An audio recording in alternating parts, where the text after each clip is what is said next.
फौजी जनरल को इजाजत वजीर आजम को हटाना, काला कोट पहनने वाला को इजाजत वजीर आजम को हटाना, मगर इस हाउस के नुमाइंदे जो पाकिस्तान के अवाम के मुंतखब नुमाइंदे हैं, उनके पास ये इख्तियार नहीं, उनका वोट गिना नहीं जाएगा, वो नाअहल होगा। ये किस किस्म का मजाक था जनाब स्पीकर? ये क्या चाह रहे थे कि हम अपने हाथ पे हाथ बैठ के ये तमाशा, ये मजाक देखते रहते? हम पे फर्ज था, हमारा ये जिम्मेदारी था बेहैसियत सियासतदान, बेहैसियत पार्लियामान के मेंबरान, कि हम अपना हाउस का, पार्लियामान का अथॉरिटी असर्ट करते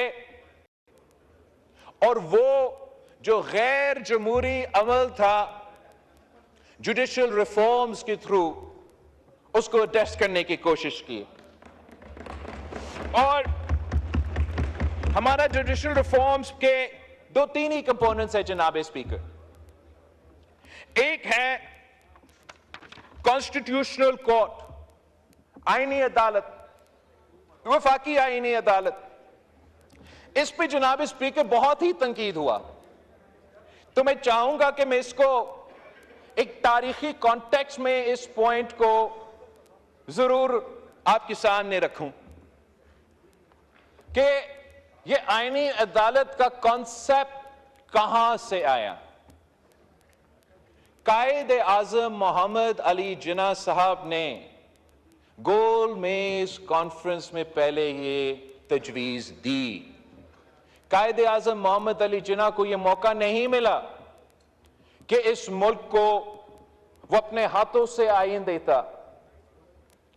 हमें जो उसका 10 साल पहले, इस मुल्क का बनने के 10 साल पहले जो ख्याल था वो ये कि किसी एक अदालत में इतना इख्तियार इकट्ठा नहीं होना चाहिए और अलग अलग अदालत होना चाहिए, सिविल, क्रिमिनल और नॉर्मल मैटर्स के लिए, और अलग अदालत होना चाहिए आईनी मैटर्स के लिए, वफाकी मैटर्स के लिए। कायद आज़म मोहम्मद अली जिन्ना ने ये बीज बोया, ये सोच रखा। उसके बाद जस्टिस डुराब पटेल साहब ने, जनाब स्पीकर, और जस्टिस डुराब पटेल साहब के बारे में मैं ऑनरेबल हाउस को याद दिलवाना चाहूंगा कि जस्टिस पटेल साहब ऐसे मुंसिफ था जो कायद अवाम शहीद जुल्फिकार अली भुट्टो के कत्ल केस में एक जस्टिस था, जज था, और जो इंसाफ मुझे आज जस्टिस फाइज ईसा का अदालत ने दिलवाया, वो इंसाफ जस्टिस डुराब पटेल ने उस बेंच पे बैठे हुए अपना ऑर्डर में लिखा।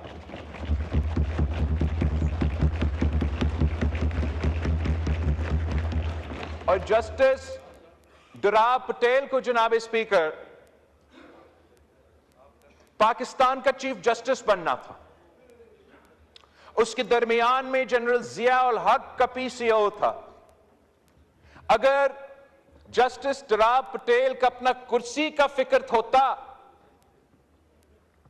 अगर जस्टिस डुराब पटेल के लिए अपना कुर्सी या चीफ जस्टिस सिर्फ अहमियत रखता, तो वो पीसीओ का ओथ लेता और इस मुल्क का चीफ जस्टिस बनता।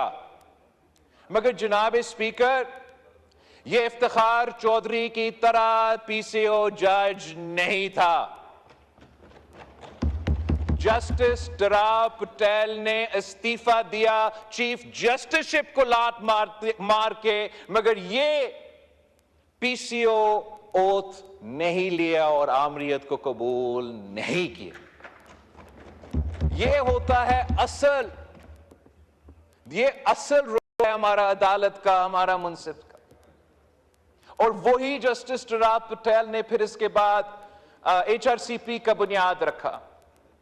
उसका बुनियाद रखते हुए जस्टिस पटेल साहब ने अपना एक्सपीरियंस से जो सीखा, उसके नतीजे में यह तजवीज दी कि पाकिस्तान में एक आईनी अदालत होना चाहिए जहां तमाम सूबों का बराबरी की नुमाइंदगी हो। उसी सोच को आगे लेके चलते हुए हमने 2006 में आपस में यह तय किया, शहीद मोहतरमा बेनजीर भुट्टो ने, मियां मोहम्मद नवाज शरीफ साहब ने, फिर APDM के प्लेटफॉर्म में तमाम सियासी जमातें जो उस तरफ बैठे हैं, चाहे वो PTI हो, चाहे वो हमारा मौलाना फजल रहमान साहब हो, तमाम जमातें अगर ARD के हिस्से नहीं थे तो APDM के हिस्से तो थे। और APDM में भी चार्टर ऑफ डेमोक्रेसी पेश हुआ और उनके तमाम मेंबर्स ने उस वक्त उस डॉक्यूमेंट का हमायत किया। मतलब 2006 में हम दोनों में ने और पाकिस्तान के तमाम जमहूरी सियासी जमातों ने भी आईनी अदालत के हक में फैसला दिया। कहानी वहां भी रुकता नहीं सही। उसके बाद भी 2008 से लेकर 13 तक हमने तमाम कोशिश की। जो 19वीं तरमीम की कहानी है वो तारीख का हिस्सा है। हम सब जानते हैं कि ये जो अदालत हमारे साथ बैठा है वो काला सांप बन के हमारा 18वीं तरमीम की इर्द गिर्द घूम रहे थे। वो धमकी दी कि आपकी पूरी 18वीं तरमीम जो 2 दहाई ने इस हाउस की कुल तादाद की हमायत हासिल थी, जिस पे तमाम सियासी जमातों ने इत्तेफाक किया, जिसके लिए मेरी जमात ने 30 साल सियासी जद्दोजहद लड़ी, शहीद मोहतरमा बेनजीर भुट्टो ने शहादत कबूल की, इसलिए कि हमने कहा कि जुडिशल रिफॉर्म्स होना चाहिए। जमहूरियत का champion chief justice Iftikhar Chaudhry ने कहा कि मैं आपका पूरा 18वीं तरमीम को बाहर फेंक दूंगा, और इनके ब्लैकमेल में आके इस हाउस ने 19वीं तरमीम पास कर दी और जुडिशल रिफॉर्म्स का रास्ता तब रुक गया।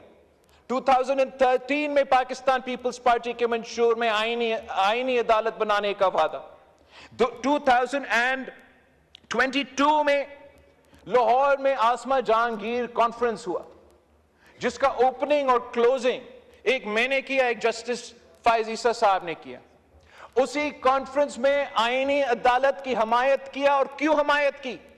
ताकि पाकिस्तान का अथॉरिटेरियन अदालत का वाहिद हल उस सिविल सोसाइटी का बैठक ने यह समझा कि आईनी वफाकी अदालत है। और अगर उन्होंने उस कॉन्फ्रेंस में कहा, रज़ा रब्बानी साहब ने कहा कि अगर आईनी अदालत नहीं तो कम से कम हमें आईनी बेंच दे दे। 2023 अगस्त जनाब स्पीकर, सिविल सोसाइटी का कॉन्फ्रेंस होता है। तमाम स्टेक होल्डर्स को बशमूल सियासी जमातों, पाकिस्तान पीपल्स पार्टी का सेनेटर बाबर और इनका PTI का सेनेटर भी उसी बैठक में मौजूद थे। वो डॉक्यूमेंट आज भी चार्टर ऑफ डेमोक्रेसी 2.0 का नाम पे मौजूद है। उसमें भी उनका पहला मुतालबा है कि चार्टर ऑफ डेमोक्रेसी का अंदरूनी मिशन पूरा करो, वफाकी आईनी अदालत बनाओ। 2024 में मेरे पीपल्स पार्टी का मंशूर का हिस्सा है। अब मैं पूछता हूं कि ये नई बात है जनाब स्पीकर, हमने जल्दबाजी की, हमें अभी ये पॉइंट याद आया? नहीं जनाब स्पीकर, ये जद्दोजहद, ये सोच